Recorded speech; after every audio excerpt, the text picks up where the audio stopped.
Oh, most of y'all were out enjoying your Friday night, but the Warriors, with just a disgusting loss, back end of a back-to-back against a Minnesota Timberwolves team that is playing better, right? Stylistically, it's not a great matchup when you consider all the size they have in their front court. Draymond coming off the bench, giving Kuminga the nod. I want to lead with that because I thought that was interesting. You know, it was like, okay, I like it. I like the gesture from Draymond and the gesture from Steve and everybody, right?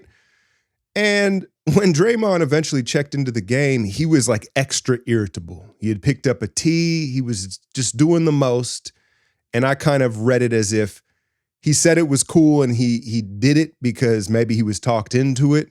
But ultimately, Draymond was chippy and on edge from the start of the game. And I think it was kind of because he was coming off the bench for the first time in forever. So there was that. You understand what they were trying to accomplish with that in the gesture towards Kuminga. But it really was, with Gobert at the rim, I'm not surprised that JK struggled with their size in their front court. But really, just a quick video. I don't have a ton to say.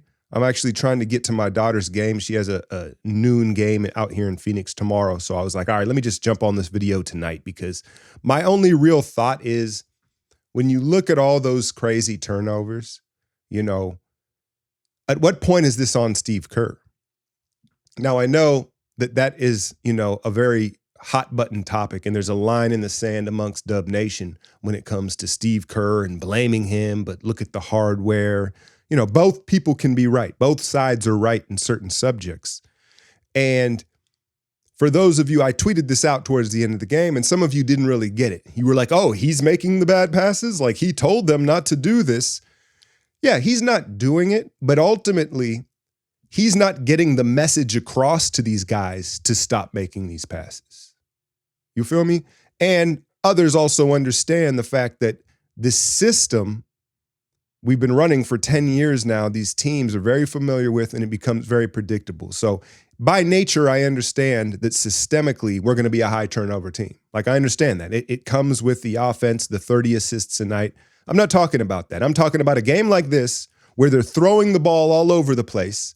And even late in the game, when they have a chance, they're still throwing these crazy passes.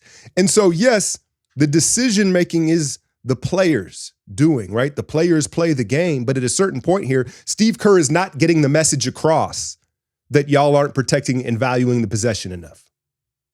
And it's just frustrating, man. I don't, we can say he can come out here. I haven't heard the post game, and I'm sure that's what he's going to talk about. He's going to be like, I'm very disappointed, and I've told them it's unacceptable. He'll use all the words and all the politics to make it sound like, yeah, we can't do this, but then we just do it over and over again. So clearly there's a disconnect, and he's not getting the message across, and it's just frustrating.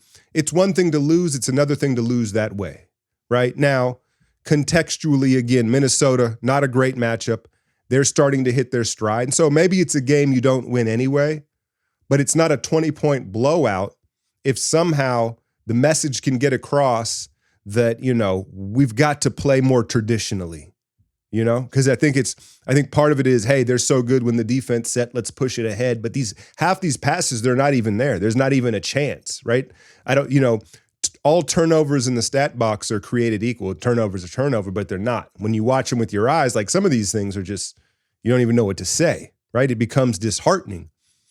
The other news, Wiggins tweaks the ankle early in the third quarter, I think it was it late second quarter, early third quarter? He gets into the paint and he plants off two, and there was just a kind of like a little buckling of him when he got to two, and you could see that he tweaked it.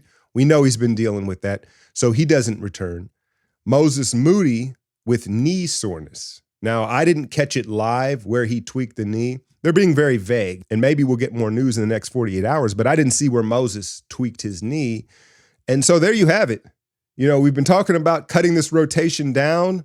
Now we've been forced to, right? Lindy Waters gets in the game, and he made a couple of baskets. He took a couple of confident shots. He didn't shoot it as well as you would have hoped for. Pat Spencer now into the rotation, and Buddy Hield continues to really struggle. I guess that's the last subject I'll have on this one as we move on to playing them again. I think usually I don't like these baseball series, but when you get beat down like that, I'm very interested to see what they look like against this same team Sunday, what the adjustments are and what the mentality is. I think we're going to learn a lot here of these first 20 games moving forward, what they look like on Sunday. But Buddy Hield has been slumping. It's no secret, right? And Kings fans, Pacers fans, they all warned us when he got off to that hot start. They were all like, wait, just wait for it, right? Just wait. And sure enough, he's icy cold, and if he's not shooting, he's not doing a whole lot else. He hustles. I'll give him that, right?